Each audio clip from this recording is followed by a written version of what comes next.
우리 좌우에 보고 인사하겠습니다. 당신은 너무나 귀합니다.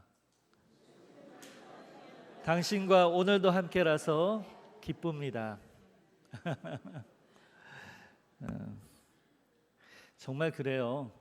내 옆에 어떻게 보면 잘하면 이제 냄새도 날 수 있는데 그런 나랑 멀리 떨어지지 않고 바로 내 옆에 앉아서 같이 기뻐하며 하나님께 예배할 수 있는 동역자가 있다는 것은 하나님이 주신 선물입니다. 사랑하는 성도 여러분, 오늘 아침 예배당에 들어오시면서 눈에 띄는 게 있죠, 그죠? 눈을 감고 싶어도 보이는 게 있습니다. 뭐가 보이세요? 예, 현수막 보이시죠? 현수막. 예, 현수막. 우리 찬양대회에서는 여기서는 잘 안 보일 때겠지만 우리 성도님들 현수막 보이시죠? 네, 현수막에 뭐라고 적혀 있습니까? 2026 전도 축제. 전도를 어떻게 표현했어요? 축제라고 표현했습니다. 사실 축제라고 표현했는데 성도님들의 마음이 어떠합니까? 축제로 여겨집니까? 네, 웃으시네요. 사실 저도 오랫동안 전도부를 담당해 오면서 이런 전도 집회와 축제들을 우리 전도위원들과 동역하면서 해오면서 참 전도라는 게 쉽지 않다는 걸 알고 있어요. 누구보다도. 하지만 우리가 해야 할 사명이라는 것을 알고 있습니다. 그럼에도 불구하고 우리 성도님들이 힘들어하시는 걸 볼 때마다 저까지도 함께 전도라는 이 용어가, 축제라는 용어가 참 부담스럽게 다가오는 것이 솔직한 심경입니다. 해야 하는 건 알겠는데 도대체 이번에는, 올해는 누구한테 다가가야 하나? 어렵게 말을 꺼냈는데 진짜 사이 좋게 지내고 있는데 내가 예수님 복음을 전하면 이 사람이 기뻐할까? 나를 멀리하지 않을까? 나를 광신도같이 여기지 않을까? 사이가 어색해지면 어쩌나, 늘 우리가 갖는 생각입니다.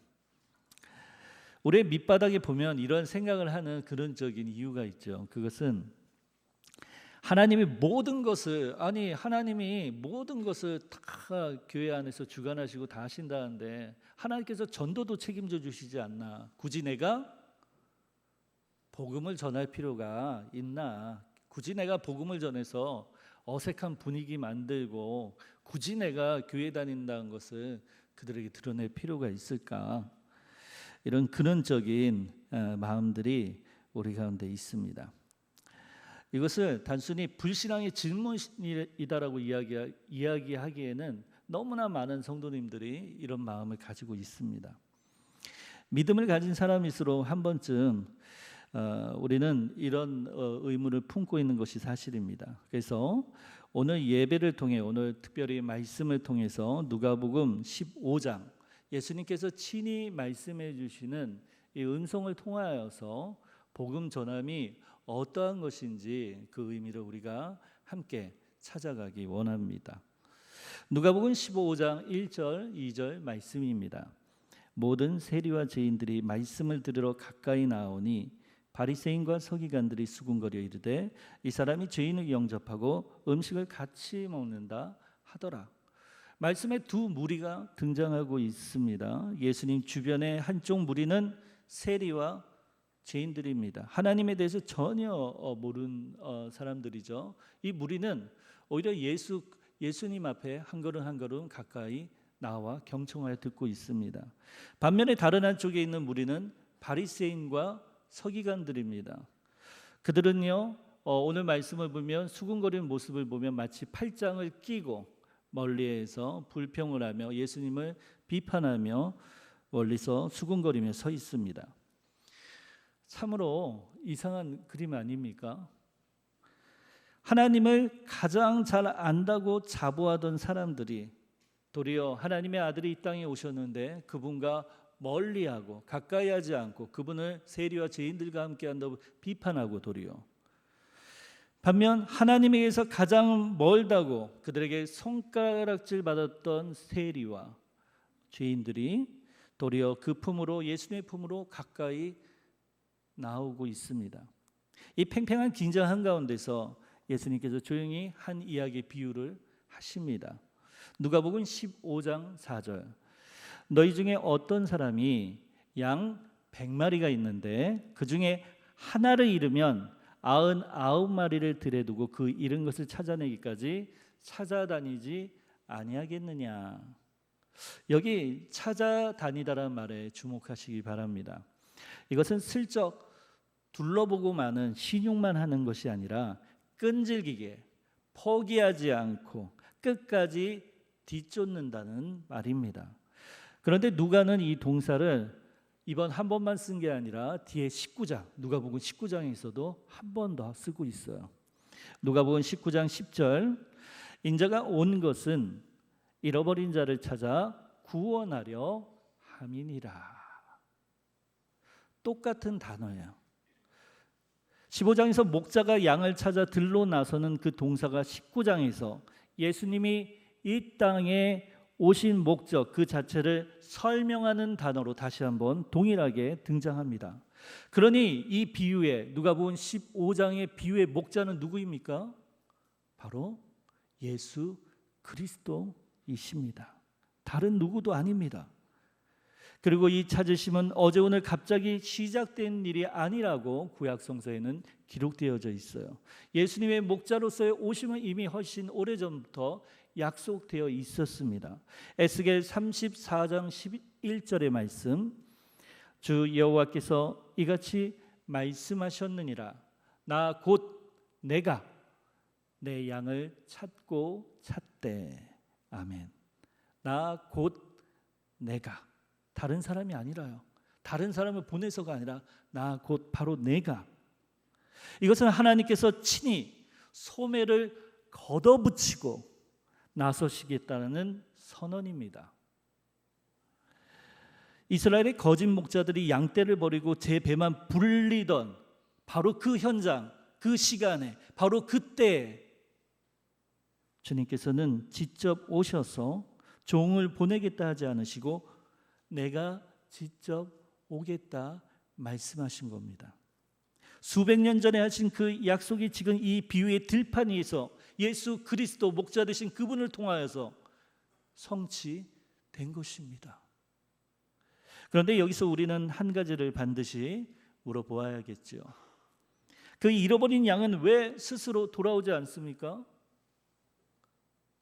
왜 예수님께서 친히 하나님께서 이 땅에 오실 필요가 있습니까? 잃어버린 양을 찾기 위해서. 그 양이 스스로 선택해서 돌아오면 되지 않습니까? 그 우리로 가면 되지 않습니까? 하나님을 찾으면 되지 않습니까? 그것이 우리의 생각이죠. 그런데요, 오늘 이 말씀을 보면 잃어버린 양은 스스로 돌아오지 못함을 우리는 알 수 있습니다. 단순히 길을 잘못 들었기 때문이 아닙니다. 들판에서 기르는 양은 가파른 골짜기 아래로, 덤불 아래로 떨어진 상태예요.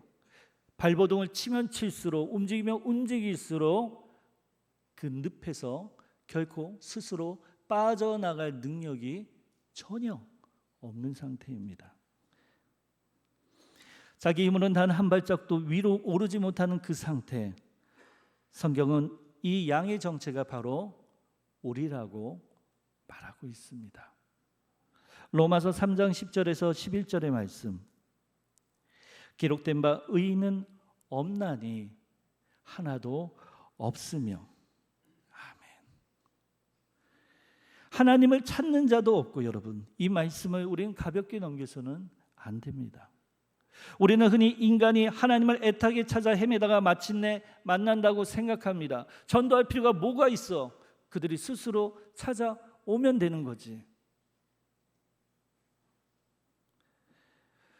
저는 최근에 교회 탐방을 큰 교회 위주로 하고 있습니다. 한국의 대표적인 교회들을 위주로 탐방을 주중에 하고 있고, 담임 목사님들과 장로님들을 만나서 직접 설명도 듣고 그런 귀한 시간을 보내고 있습니다.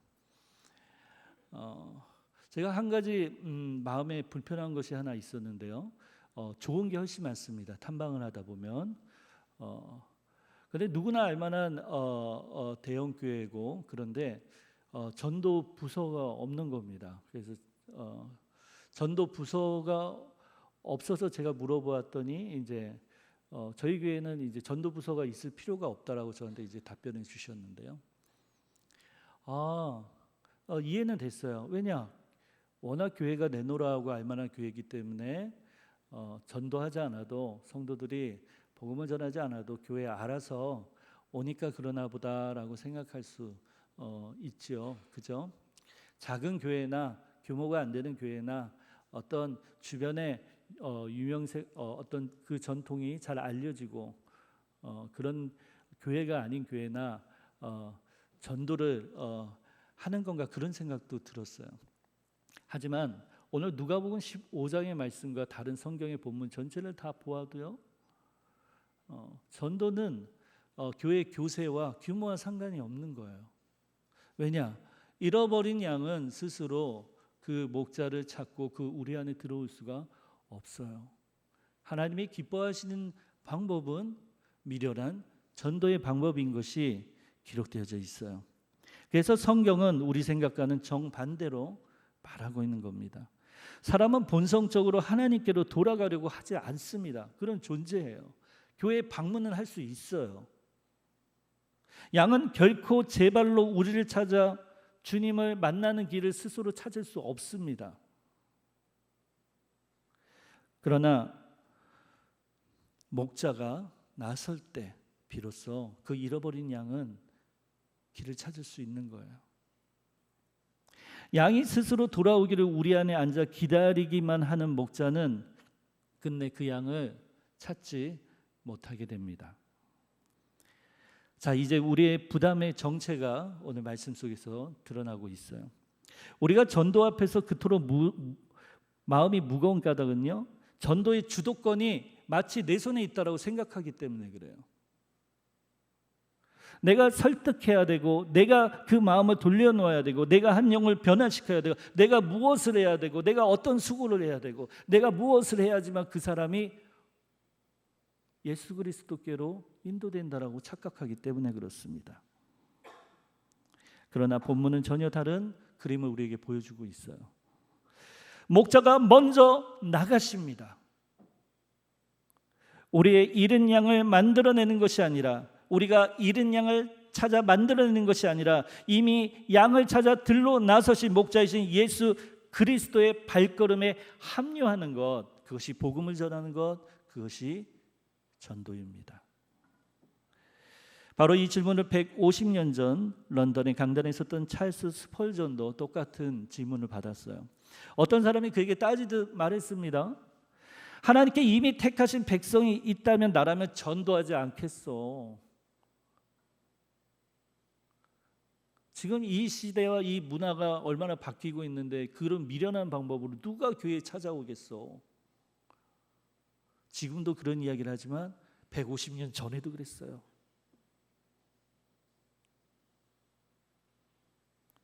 스펀저는 이렇게 답했습니다. 바로 그것이 내가 성도들에게 전도하라고 하는 이유입니다. 그 사람을 주저앉히는 바로 그 사실이 도리어 나를 불타게 하는 태엽과 같습니다. 주께서 구원하실 백성을 두지 않으셨다면 나는 이 강단에서 무슨 소망으로 복음을 전하라 외치겠습니까? 그리고 그는 이렇게 덧붙였습니다. 주님은 택한 자에게만 전하라 하지 않으시고 모든 피조물에게 전하라 명령하셨습니다. 전도는 하나님이 정하신 방법입니다. 사랑하는 성도 여러분, 하나님이 택한 자 이마에 표시가 있나요? 보신 분 계세요? 도장이 딱 찍혀 있나요? 아니요, 우리는 알 수가 없어요.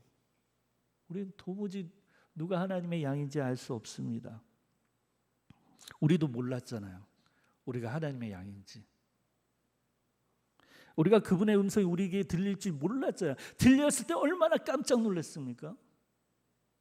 침묵할 수 없었고, 외면할 수 없었고, 들을 수밖에 없었고, 생생하게 나의 일로 체험되어지고 믿어질 수밖에 없었잖아요.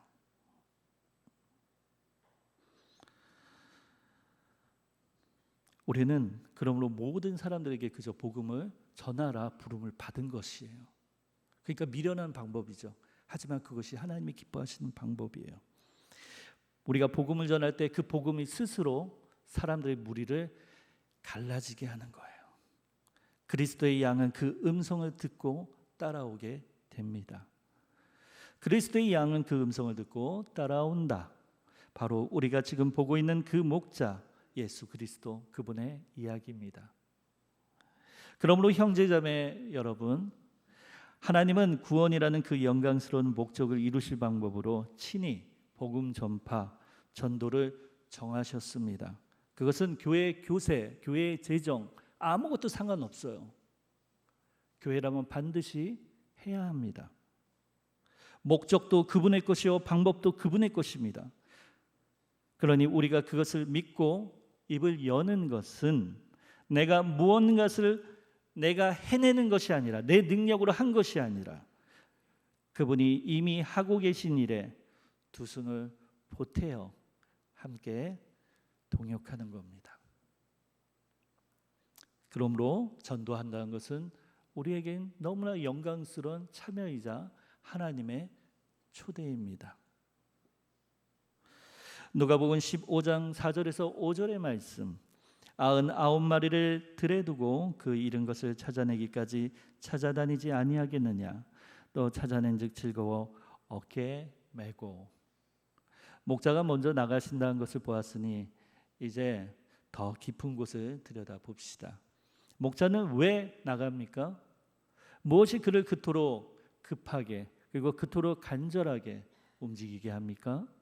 99대 한 마리, 99대 하나. 계산기를 두드려 보면 도무지 말이 안 되는 일입니다. 99마리를 들여두고 떠난다는 것은 그 99마리마저 늑대와 어둠 속에 고스란히 내어주는 일이에요. 장사꾼의 셈법이라면 결코 하지 않을 방법입니다. 하나를 잃었으면 99으로 만족하는 것이 손해를 줄이는 길입니다. 우리가 그러하지 않습니까? 우리의 모습이 지금 이러하지 않습니까? 교회 안에 성도들 이미 많이 있는데 우리들만 신경 쓰면 되지, 굳이 밖에 나가서 복음을 전하며 새로운 사람을 들여올 필요가 있나요?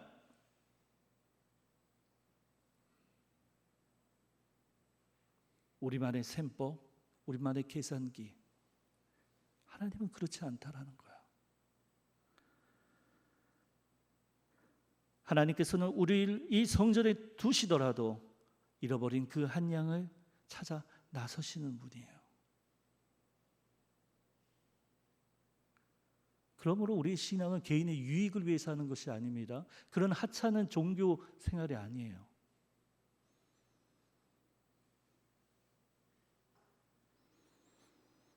고대 팔레스타인의 목자들은 양 한 마리 한 마리에게 이름을 붙였습니다. 너무나 신기하고 놀라운 일이 있어요. 그 수백 마리의 양들의 음성을 다 구별할 줄 안다는 거예요. 그 목자가 이름도 따로 붙여주고요. 그리고 그 양들도 그 목자의 음성을 구별하여 안다는 겁니다. 그렇다면 잃어버린 그 한 마리는 목자에게 단지 하나라는, 한 마리라는 숫자로 말할 수 없습니다. 부를 이름이 있고 떠오르는 얼굴이 있는, 도무지 다른 것으로 대신할 수 없는 유일무이한, 존귀한, 너무나 귀한 존재입니다.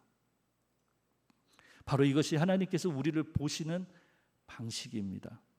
이사야 43장 1절, 내가 너를 지명하여 불렀나니 너는 내 것이라. 너는 내 것이라. 지명하여 불렀나니, 하나님은 구원하실 때 사람들을 한 무더기로 뭉뚱그려 부르신 게 아니에요. 생명책에 좋아 간양동 100명, 누구누구 외 99명 이렇게 기록되어 있는 게 아니에요. 생명책에는 각 사람의 고유한 이름을 일일이 부르시며 구원하신 이름들이 명확하게 기록되어져 있습니다. 사랑하는 성도 여러분, 하늘의 생명책에는 구원받은 자 다수가 아니라 거기에는 여러분의 이름이, 다른 누구의 이름도 아닌 바로 나의 이름이 또렷이 기록되어 있어요.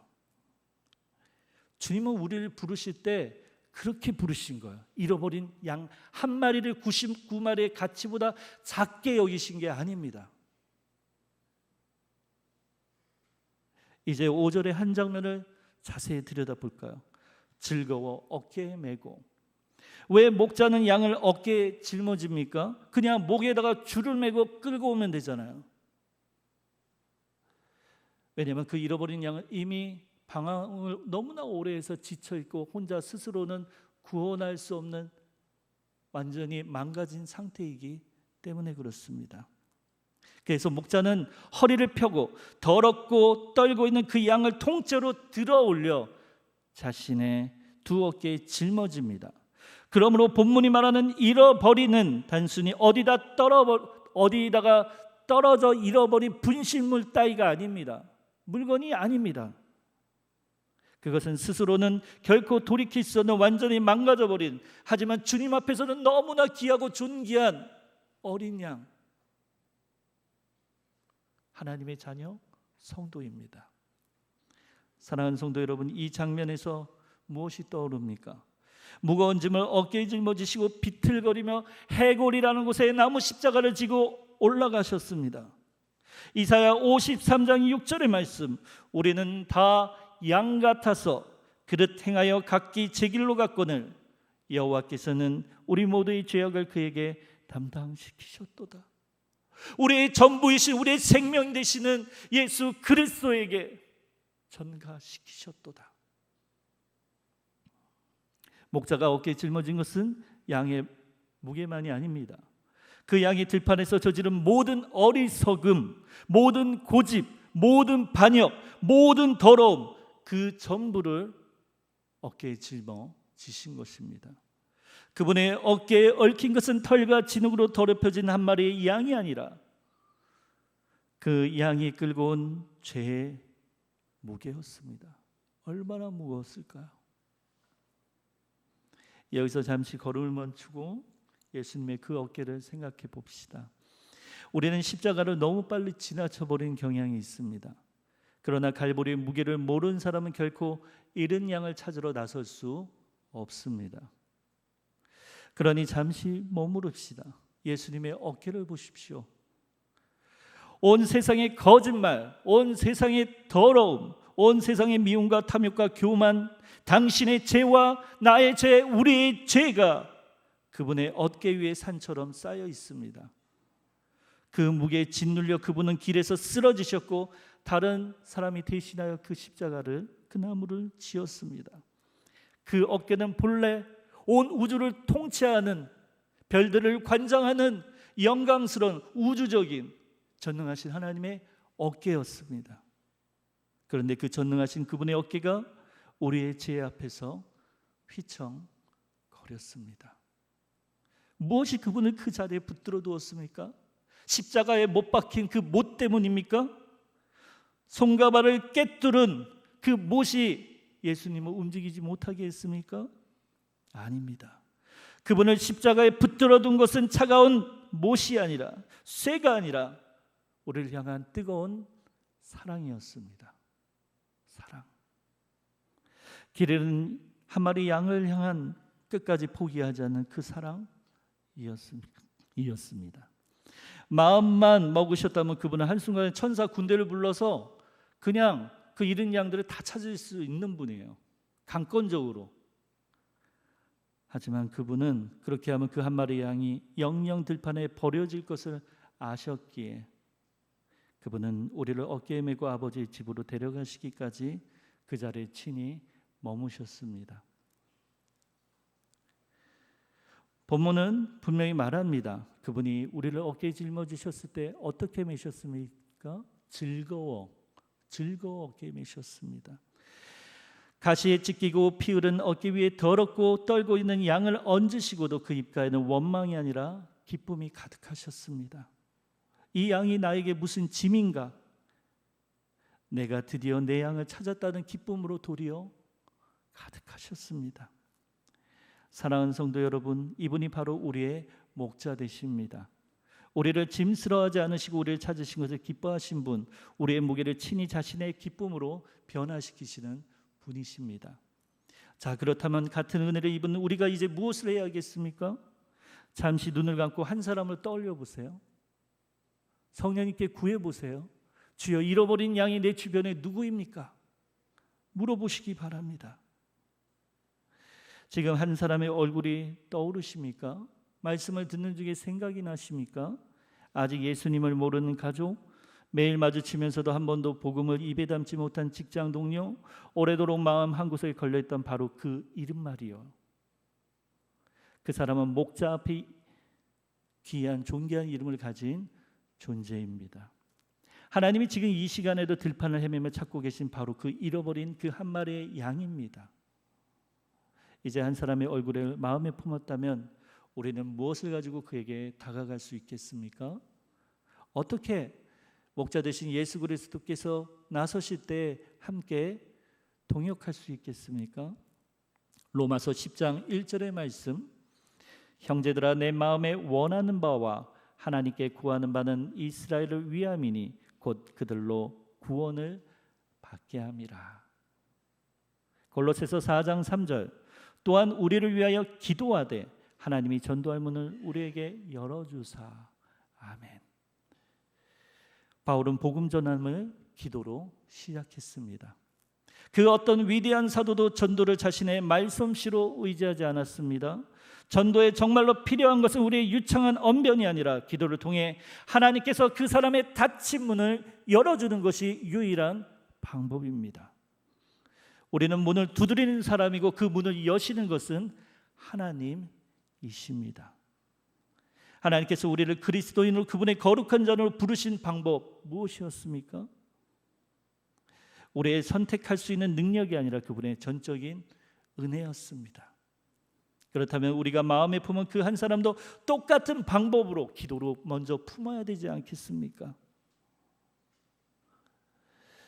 그렇다면 우리가 마음에 품은 그 한 사람도 똑같은 방법으로 우리를 구원하셨듯 주님께서 구원하여 주실 것입니다.